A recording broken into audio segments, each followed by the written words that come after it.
Hello students. In the last video we have discussed about some important concepts regarding to this lesson. The name of the lesson you know that very well, comparing quantities. We have discussed in the last video sell tax, then VAT, then GST. How to find out sell tax, how to find out VAT, how to find out GST, those all other points we have discussed in the last video. Today we are going to start the next point from this lesson. The name of the point is written in front of you. The point name is compound interest. In this point, first of all, we will discuss about the very important concept that is very simple and very important concept we can say, that is simple interest. Then after that we will see how to find out the compound interest. Okay, listen and try to understand. Here I have written one example for understanding this concept or for clarification of this concept, simple interest. Read this example, you will come to know that a sum of rupees 10,000 is borrowed at a rate of interest 15% per annual for 2 years. Per annual for 2 years. Find the simple interest on this sum and the amount to be paid at the end of 2 years. Means here 10,000 rupees are borrowed from one or the other, maybe bank, or one or the other maybe institution which has given the 10,000 rupees, and on this 10,000 rupees 15% what is there, per annual interest is there. 15% per annual interest is there. How many years that 10,000 rupees we are going to use? We are going to use those 10,000 rupees for 2 years. Okay, look here, interest 15% and we will use this 10,000 rupees for 2 years. Then we have to find out what is the simple interest on this 10,000 rupees, or we can say after adding that simple interest into this 10,000 rupees after 2 years, how much amount we have to pay to that respective bank or institution. That we are going to find out. Means we are going to discuss over here about the concept simple interest. I'm going to start this example. Listen and try to understand. It's very simple and very interesting one also. Generally in our daily life also we are using this concept simple interest, or generally this concept is not used, only it is used this much loan I have taken, and generally ऐसा बोला जाता है, तुम्हें मालूम होगा, इतना मैंने loan लिया है और 15% उस पर इंटरेस्ट है, 16% उस पर इंटरेस्ट है, अभी लोन इस साल मैं पे नहीं कर पाऊंगा, तो मुझे क्या करना है, इंटरेस्ट खाली भरना है. ऐसी बातें हम सुनते हैं इधर उधर. तुम्हारे फ्रेंड्स होंगे, तुम्हारे पेरेंट्स होंगे, तुम्हारे रिलेटिव्स होंगे, उनके मुंह से ये बातें तुमने सुनी होगी, लेकिन जनरली हमें पता नहीं होता. 8th स्टैंडर्ड के स्टूडेंट के लिए ये बातें बहुत ही अननोन है. लोन कैसे होता है, लोन पे इंटरेस्ट यानी कि क्या होता है, ये सारी बातें अननोन होती है. समझ में आ रहा है? तो इसके बाद अभी अननोन नहीं होगी, तुम्हें भी पता चलेगा इंटरेस्ट कैसे फाइंड आउट किया जाता है. तो पहले we will discuss about the simple interest. What is given that I am going to write first of all. Look here, a sum of 10,000 rupees. The amount is, what is amount? Rupees 10,000. Rate of interest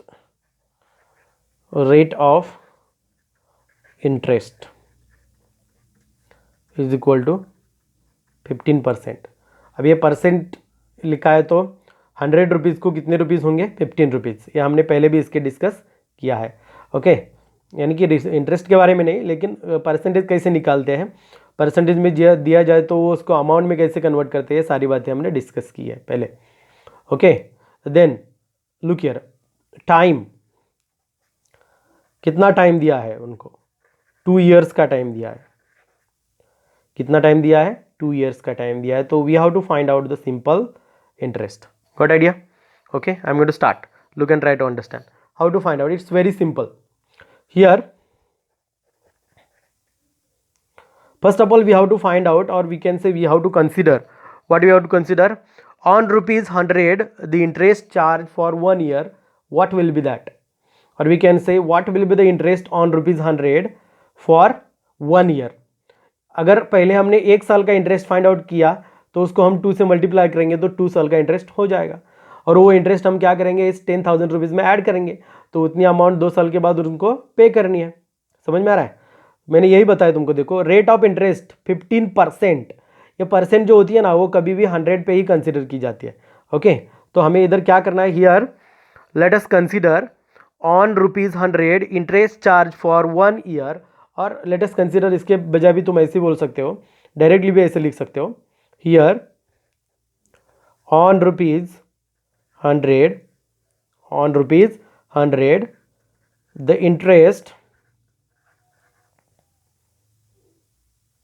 the interest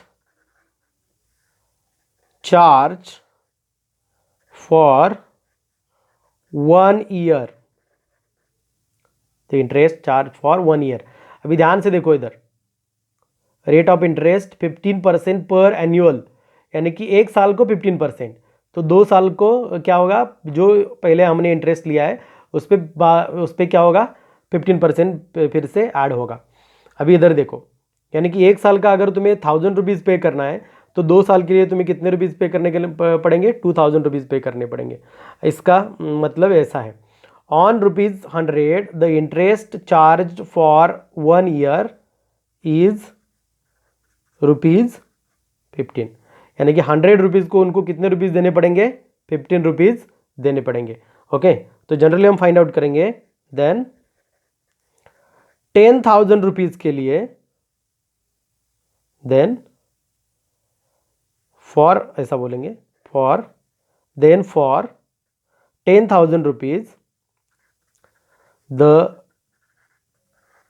interest is, then for ₹10,000 interest is of 1 year। कितने साल का find out करेंगे हम, 1 year, we will consider x, और we can say ₹x। समझो, समझो मैंने क्या किया, ट्राई टू अंडरस्टैंड। ये पहले समझो और बाद में वो अंडरस्टैंड करने की, यानी कि समझो यानी कि क्या, मैंने जो लिखा है वो पहले समझने की कोशिश करो, और बाद में वो ऑटोमेटिकली तुम्हें क्या हो जाएगा, क्लियर हो जाएगा तुम्हारे माइंड में। क्या क्या है देखो, ₹100 को एक साल के लिए कितने रुपीज़ पे करने हैं, ₹15। तो ₹10,000 के लिए एक साल के लिए कितने रुपीज़ पे करने के पड़ेंगे, ₹X। ओके, तो अभी हमें we have to find out over here the value of x, the value of x। Okay, now कैसे लिखेंगे देखो, ₹100 15% for 1 year, then ₹10,000 x, ₹10,000 what, x।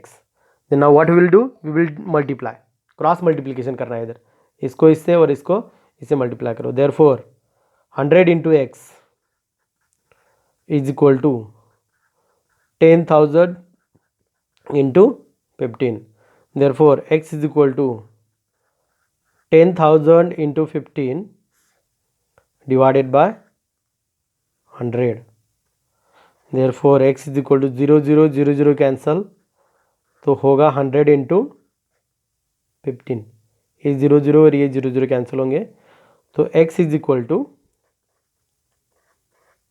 कितने रुपीज़ पे करने पड़ेंगे एक साल के लिए, रुपीज़, ये समझने के लिए ऐसे लिखता हूँ, देखो ये समझने के लिए थोड़ा सा प्रॉब्लम हो सकता है, तो ऐसे लिखता हूँ रुपीज़, अभी तुम्हें समझ में आएगा। ओके, कितने रुपीज़ है देखो, 1,500, यानी कि एक साल के लिए 10,000 रुपीज़ को हमें कितने रुपीज़ पे करने पड़ेंगे, 1,500 rupees. Do you understand? If we have to pay for 1 year 1,500 rupees, then for 2 years how much amount we have to pay, then for 2 years what we have to do, 1500 into 2, that is equal to rupees 3,000, means that person has to pay how much amount, 3,000, but total amount, this is not a total amount, ये क्या हो गया, ये simple interest हो गया, कितने rupees के लिए, 10,000 के लिए, तो total amount after 2 years that person has to pay, okay, the amount to be paid after 2 years, ऐसे लिखना पड़ेगा, now the, देखो इधर, now the amount to be paid after 2 years is equal to 10,000 plus 3,000. That is equal to, addition you know very well. How much amount will be there? 13,000. Means we can say rupees 13,000.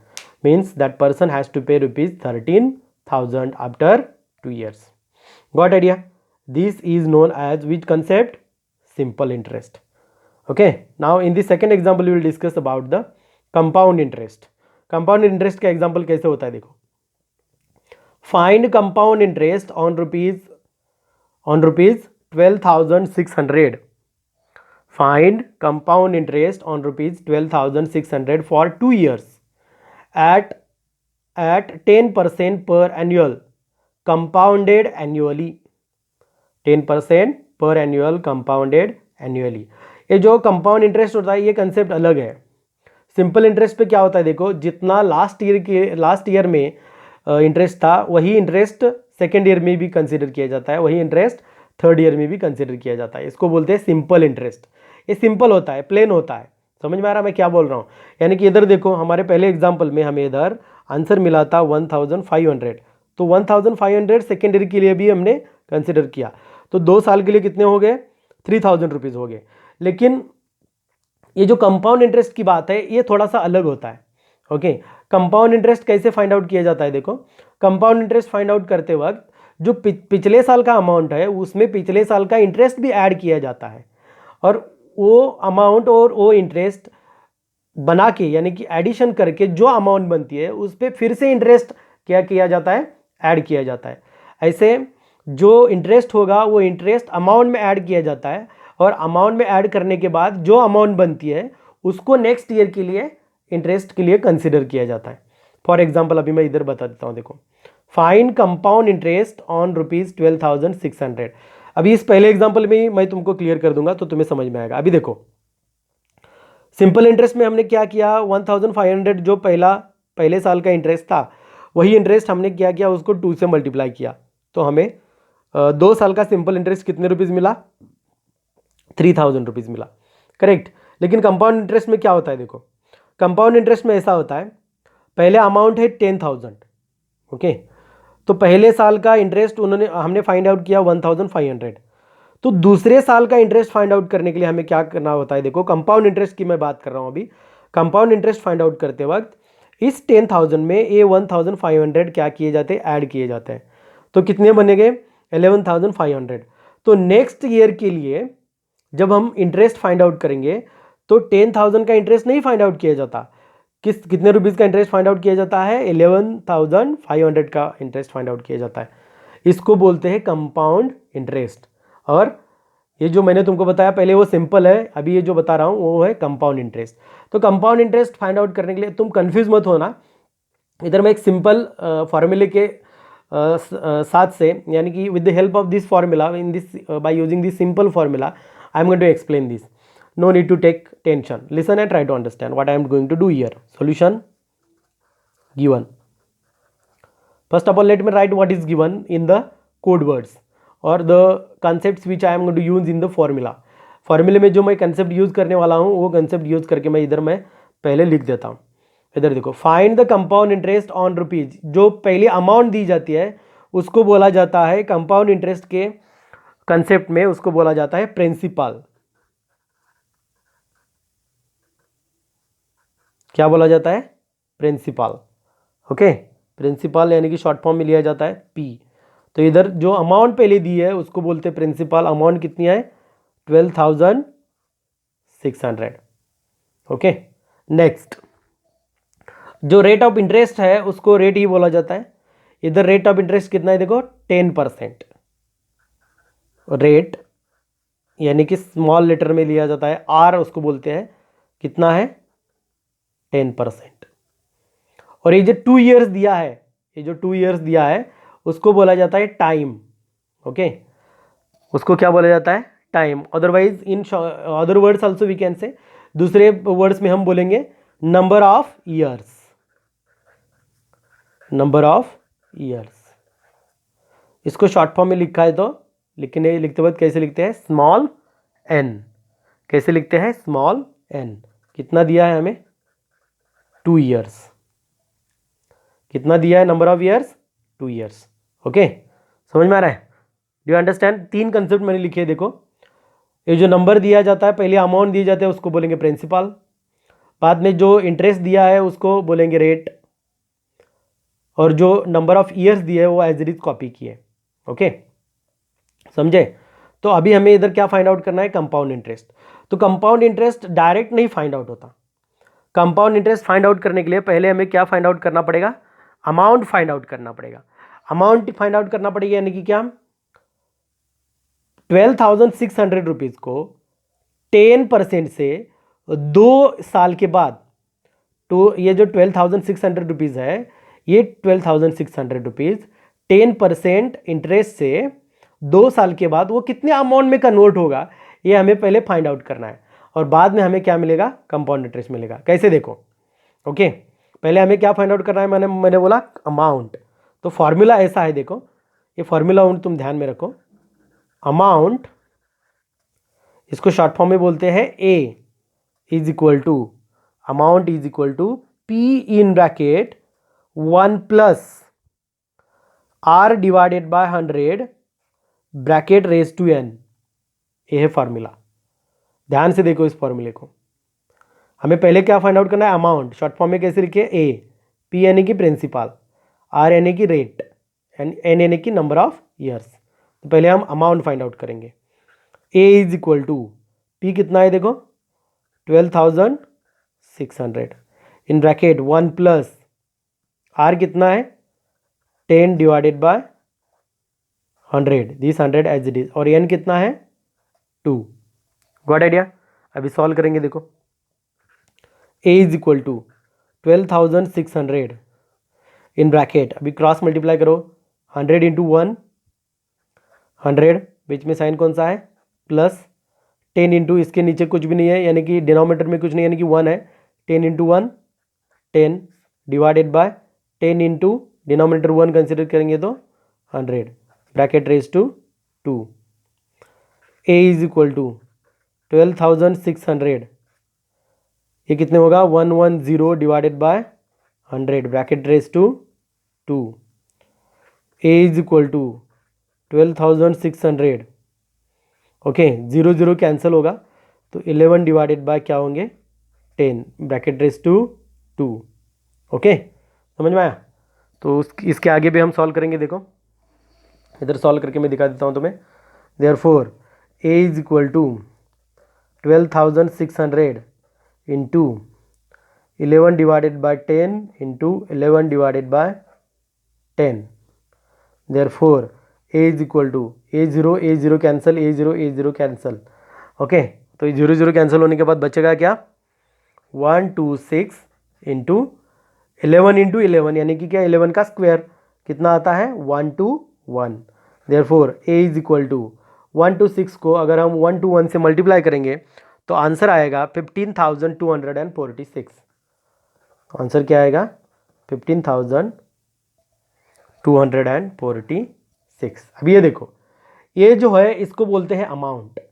ये amount कैसे हमने find out की, ये जो amount है, ये amount 12,600 rupees को 10% interest से 2 साल के बाद जो अमाउंट बनेगी वो अमाउंट हमें अभी मिली है। तो हमें अभी क्या फाइंड आउट करना है, कंपाउंड इंटरेस्ट। ओके, हमें अभी क्या फाइंड आउट करना है, कंपाउंड इंटरेस्ट। तो कंपाउंड इंटरेस्ट कैसे फाइंड आउट किया जाता है, देखो now compound interest is equal to, कैसे फाइंड आउट किया जाता है, देखो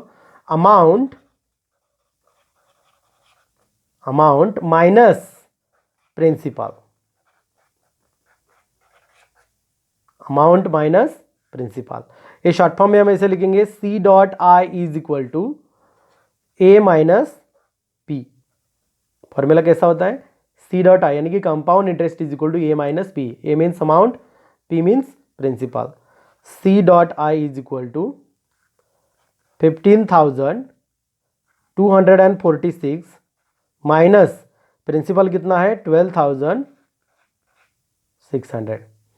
तो compound interest is equal to, इसके अगर सब्ट्रैक्शन किया जाए तो आंसर क्या आएगा देखो 2646, 2646। ये जो 2646 है इसको बोलते हैं कंपाउंड इंटरेस्ट, समझे। यानी कि कंपाउंड इंटरेस्ट फाइंड आउट करने के लिए पहले हमें क्या फाइंड आउट करना है, अमाउंट फाइंड आउट करना है। ओके, अमाउंट फाइंड आउट करने के बाद प्रिंसिपल में से वो सब्ट्रैक्ट करना है। तो सब्ट्रैक्ट करने के बाद जो आंसर बचेगा उसको क्या बोलेंगे हम, कंपाउंड इंटरेस्ट। ओके, तो ये दो कंसेप्ट देखो, दो पॉइंट्स मैंने आज की वीडियो में तुमको बताया। पहला है सिंपल इंटरेस्ट और दूसरा है compound interest. Okay, remaining points will continue in the next video. Thank you.